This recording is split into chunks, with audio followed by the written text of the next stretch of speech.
கவிஞர் விடியல், நீங்கள் கேட்டிருந்தீங்க, நீங்கள் அதானி குழுமத்தில் அந்த கம்பெனியில் வேலை செய்கிறீங்களா, உங்களுக்கு என்ன தெரியுன்ட்டு. அவங்க கம்பெனிலாம் வேலை செய்ய வேண்டிய அவசியம் இல்லை. என்னுடைய வேலை மருத்துவம். அந்த வேலையை நான் நல்லா செஞ்சிட்ருக்கிறேன். எனக்கு எந்த வேலையும் தேவையில்லை யாருக்கிட்டையும். நான் இருக்கிற வேலையை சந்தோஷமாக இருக்கேன், நல்லா சம்பாதிக்கிறேன், நல்லா குடும்பம் நல்லா ஓட்டுறேன். ஓகே, நல்லா வாழுறேன். நீங்கள் சொன்னீங்க இந்த mother of all deals Europe India. நீங்கள் என்ன புரிஞ்சுக்கணுன்னா, இது வந்து ஒரு விளம்பரம். இப்போ இந்த வெளிநாட்டில் என்ன செய்வானுங்கன்னா, இப்போ நம்ம நாட்டிலையும் அப்படி தான். ஒரு தலைவர் டிஸ்கஷன் பண்ணுவான், இல்லை ஒரு தலைவர் ஒரு பிரேக்கிங் நியூஸ் 7 மணிக்கு நியூஸ் கொடுப்பானுங்க ஈவினிங். அப்போ தான் நிறைய பேர் டிவி பார்ப்பான்னு. அவன் சொல்கிறது 2 நிமிஷம் சொல்லுவான், பொதுவாக பேசிட்டு போயிடுவானுங்க. இப்போ சொல்கிறோம்ல mother of all deals Europe India deal அப்படின்ற மாதிரி தான்.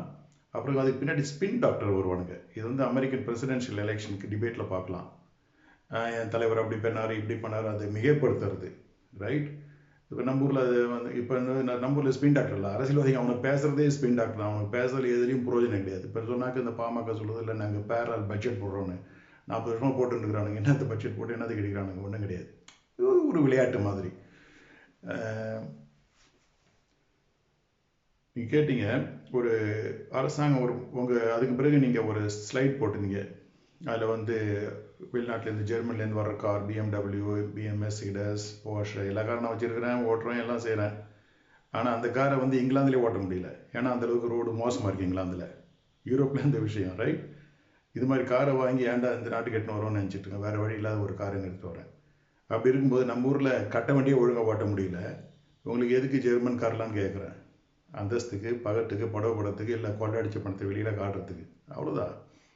அப்புறம் பியர், ஒயின், விஸ்கி, அப்புறம் மருத்துவ கருவிகள். இந்த மது வகையெல்லாம் நான் ரொம்ப ஆதரிக்கிறேன். மது விலக்கெல்லாம் எனக்கு நம்பிக்கை கிடையாது. எல்லாம் நல்லா மது குடிக்கணும். அதில் வர்ற டேக்ஸ் ரிலீஃப், எல்லா வரிகளும் விலக்கப்பட்டது நல்ல விஷயம். அதே மாதிரி இன்னும் பார்த்திங்கன்னா ஆலிவ் ஆயில், அதிலும் சுத்தமாக வரி விலக்கப்பட்டிருக்கு. இப்போ நீங்கள் சொல்லுவீங்க, நீங்கள் வந்து நம்ம விவசாயிகளை பாதுகாக்கணும்னு. இப்போ ஆலிவ் ஆயில் வந்தாக்க யாருடைய மார்க்கெட் அதிகமாகும்? ஆலிவ் ஆயில் எங்கே அதிகமாக ப்ரொடியூஸ் ஆகுது? இங்கிலாந்தில் இல்லை, இது ஜெர்மனிலோ இங்கிலாந்துலேயும் கிடையாது. அந்த யூரோப் நாட்டில் ஒரு 27 நாடு இருக்குன்னா ஒரு நாட்டுக்கு இது மாதிரி டீல் பண்ணும்போது எனக்கு வந்து இதை செஞ்சு கொடு, எனக்கு வந்து இதை செஞ்சு கொடுன்னு சொல்லுவோம். ஆலிவ் ஆயிலால் பயன்பட போகிறது கிரீஸ் நாட்டும் இட்டாலி நாட்டும் தான் முக்கியமாக. சம்டைம் மேபி ஸ்பெயின், அது மாதிரி, இல்லை ஃப்ரெஞ்ச், அந்த மெடிட்ரேனியன் இதில் இருக்கிறவனுங்க. அது மாதிரி நீங்கள் சொன்னீங்க எப்படி அதானி குழுமம் பயன்படும். இப்போ நீங்களே பார்க்குறீங்களா, அவங்க பதிவு அந்த ஸ்லைடில் பாருங்கள். இந்த இயந்திரங்கள், மின்சார கருவிகள், இதெல்லாம் எதுக்காக பயன்படுத்துகிறானுங்க? இது மாதிரி தெர்மல் ஸ்டேஷன், இந்த நிறைய அதானி உருவாக்குறான்ல, சோலார் பேனல் உருவாக்குறது, ஈவன் ரீசைக்ளிங், விண்ட் எனர்ஜி, இது மாதிரி இதெல்லாம் டேக்ஸ் ஃப்ரீயாக வரும்போது அது அந்த வருமானம் வந்து இந்தியாவுக்கு தான் நஷ்டம். இப்போ ஏன் ட்ரம்ப் வந்து எல்லாத்தையும் டேரிஃப் போடுறான், எக்ஸ்ட்ரா வரி போடுறான்? அது அவன் நாட்டு வருமானம். எப்படியாவது அவன் தலையெழுத்து என்ன சொல்கிறது, மற்ற நாடுகள் இந்தியா இது மார்க்கெட்டுக்காக அமெரிக்கா போய் விற்று தான் ஆகணும். அதனால் அவனுக்கு வந்து நஷ்டம் கிடையாது. மக்களுக்கு வந்து அது நேரடியாக பாதிப்பு வரப்போவது கிடையாது. ஏன்னா அது பெரிய கம்பெனிங்க வந்து அவனுங்களே அப்சர்வ் பண்ணிப்பானுங்க அது டேக்ஸில். அந்த விலையை வந்து மக்களுக்கு தள்ளி செய்ய மாட்டானுங்க, அதாவது மக்கள் மேலே திணிக்க மாட்டானுங்க. ஆனால் இந்தியாவில் என்ன நடக்குது, ரஷ்யாவிலேருந்து சீப் பெட்ரோல் வாங்கினா, ஒரு உதாரணத்துக்கு சொல்கிறேன், பார்ல $30 அப்படி வாங்கினா, ஆனால் அப்பயும் இந்த பெட்ரோல் விலை நம்ம ஊரில் $100 தான் இருந்தது. அந்த லாபம் அந்த தனியார் கம்பெனிக்கு தான் போச்சு. இப்போ சமீபத்தில் அணுசக்தியெல்லாம் தனியார் கம்பெனிகளும் தலையிடலாம் அப்படின்னு சொன்னால் அது பெரிய செக்யூரிட்டி ரிஸ்க். அதில் யார் இப்போ வந்து உடனே வந்து அது பேச்சுவார்த்தை நடத்தி அந்த அணுசக்தியை பயன்படுத்துறதுக்காக முயற்சி செய்கிறது? அதானியோட குடும்பம். ஆனால் என்ன பண்ணாலும் சரி, இந்த அதானியோடைய பிஸ்னஸ் தேர போதில்லை, அவன் ஜெயிலில் போக போகிறது தான், அது அடுத்த விஷயம். நீங்கள் வந்து எந்த டீல் போட்டாலும் சரி தான், இந்தியா உருப்படணும்னா இந்தியாவில் இருக்கிறவங்க ஒழுங்காக இருக்கணும். அது இல்லாத நீங்கள் என்ன டீல் போட்டாலும் அவனுக்கு வந்து முட்டாள் கிடையாது. யூரோப்லேருந்து வரான், அமெரிக்கா வருவான், எல்லாம் முட்டாள் கிடையாது. இதை ஏன் வந்து deal of mother of all deal சொல்கிறான்னா, அது இந்தியாவுக்கு குஷிப்படுத்துறதாக கிடையாது. சும்மா அமெரிக்கன் கிட்ட பாரு நாங்கள் ஒரு டீல் பண்ணிட்டோம். அதை விட யூரோப் மக்களிடத்தில் அமெரிக்கா நம்ம மேலே டேரிஃப் கொண்டு வந்தால் கவலைப்படாதீங்க, நமக்கு இந்தியா பெரிய மார்க்கெட் இருக்குது, அதாவது நிறைய கம்பெனிங்க, இந்த விஸ்கி கம்பெனிங்க, இந்த இயந்திரங்களை உற்பத்தி பண்ணுறது. இப்போ ஜெர்மன் கார்லாம் அங்கே அதிகமாக விற்கலை, அதனால் அவனுக்கு மார்க்கெட் வேணும். சைனாவில் அவனுக்கு மார்க்கெட் கிடையாது, ஏன்னா சைனாவில் நல்ல கார் வந்து உற்பத்தி பண்ண ஆரம்பிச்சிட்டானுங்க.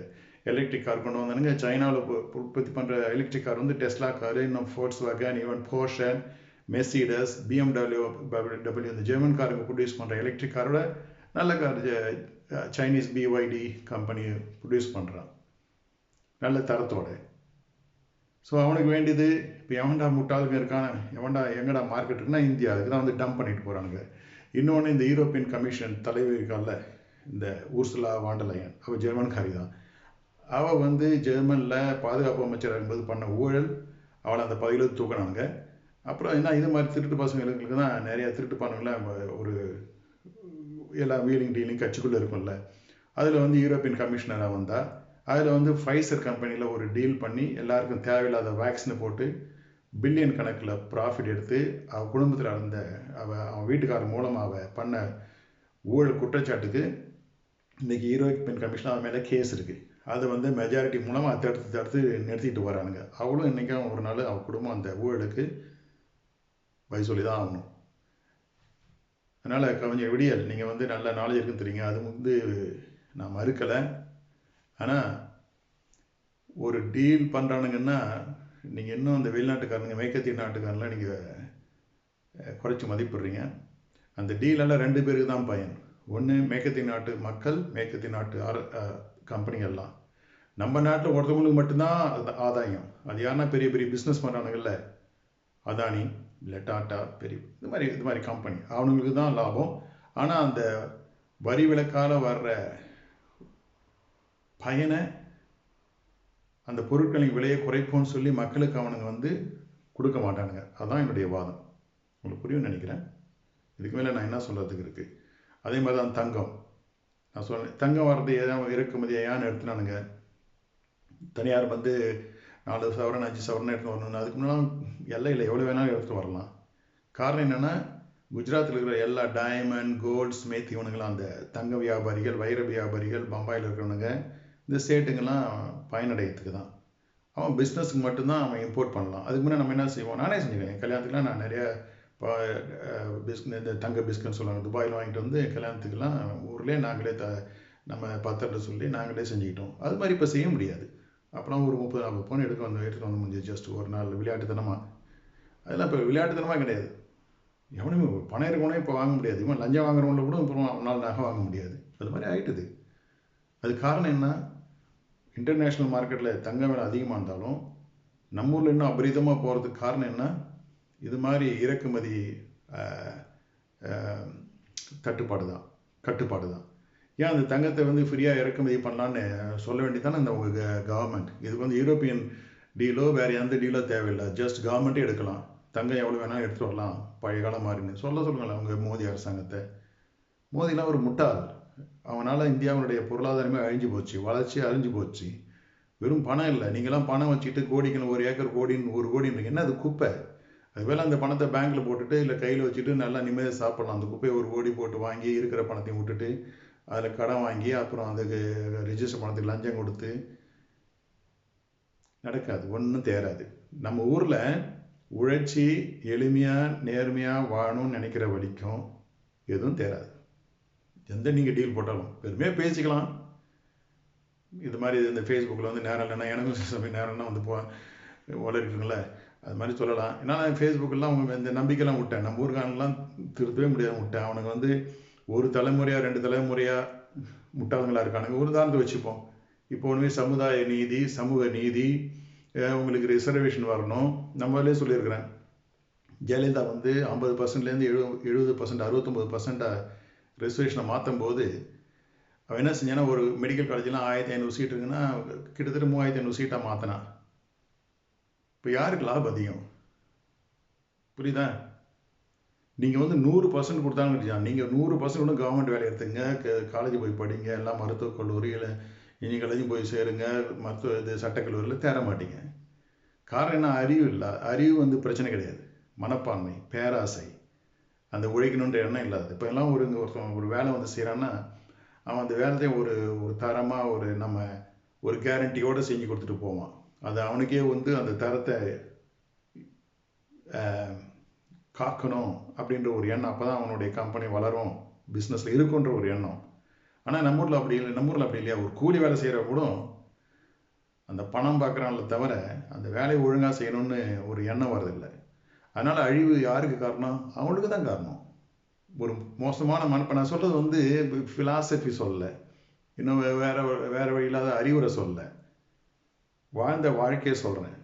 பணக்காரனவன்னா லஞ்சம் வாங்கியோ இது மாதிரி ஏதாச்சும் குறுக்கு சாலில் ஏதாச்சும் ஓட்டியோ பணக்காரன் முடியாது. அப்படி ஆகலாம், கொஞ்சம் நாளைக்கு நிம்மதியாக இருக்கலாம். அப்புறம் சசிகலா மாதிரியோ இல்லை வேலுமணியோ மாதிரியோ இல்லை பழனிசாமி மாதிரியோ இல்லை அதானி மாதிரி கூட மன உளைச்சலில் அழிஞ்சிட்டு இருக்கலாம். ஈவன் அதை வந்து சொல்லக்கூடாதுன்னு நினச்சேன். இப்போ வேதெண்ண குரூப், இந்த ஸ்டெர்லைட் கம்பெனிலாம் ஓனர் இருந்தால அவன் புள்ள வந்து ஒரு ஆக்சிடெண்ட்டில் செத்துட்டான் 49 வயசில். அவன் மனம் உடஞ்சி போயிருக்கான். அவனால் இப்போ ஸ்டெர்லைட்டில் எத்தனை பேர் செத்தானு உங்களுக்கு தெரியும். எல்லாம் கடந்த பிறகு உணர்ந்து என்ன பிரயோசனம்? அதுக்காக அவன் திருந்திடுவான்னு அர்த்தமா? திருந்த மாட்டான். அதே மாதிரி தான் அஜித் பவார். இப்போ உடனே எல்லாம் அவனை நல்லவன் சொன்னான். நல்லவனா கிடையாது. சாவு எல்லாருக்கும் வரும். ஆனால் செத்த பிறகு ஒருத்தனை பற்றி பேசுது, அவன் என்ன செயல் செஞ்சான், அவன் வாழ்க்கையில் எப்படி வாழ்ந்தான் அப்படின்ற பொறுத்தான் இருக்குது. எல்லாருக்கும் ஒரு ஆக்சிடெண்ட் வரும், சாவு வரும், எப்படியோ ஒரு சாவு தான் போகிறோம்.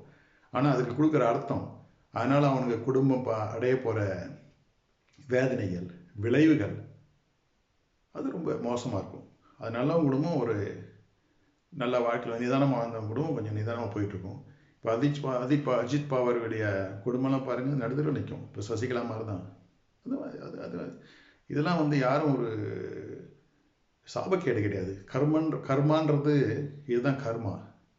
அது நல்ல கர்மாவும் இருக்கலாம், கெட்ட கர்மாவும் இருக்கலாம். அதை அவன் சூஸ் பண்ணிக்கிறதுக்காக இருக்குது. நான் வந்து வியாக்கியானம் பேசலை. என்னுடைய அர்த்தம், யார் இப்போ நம்ம ஊர்லேயே நிறைய பேர் பணம் கொடுக்க கஷ்டப்படுறாங்க, பணம் கொடுத்தாக்கா அதோட ஒரு 2 வருஷம் பார்த்தா அதோட மோசமாக இருப்பான். அந்த பணத்தை வாங்கி அவன் உருப்படியாக எதுவும் பண்ணுறது மாதிரி கிடையாது.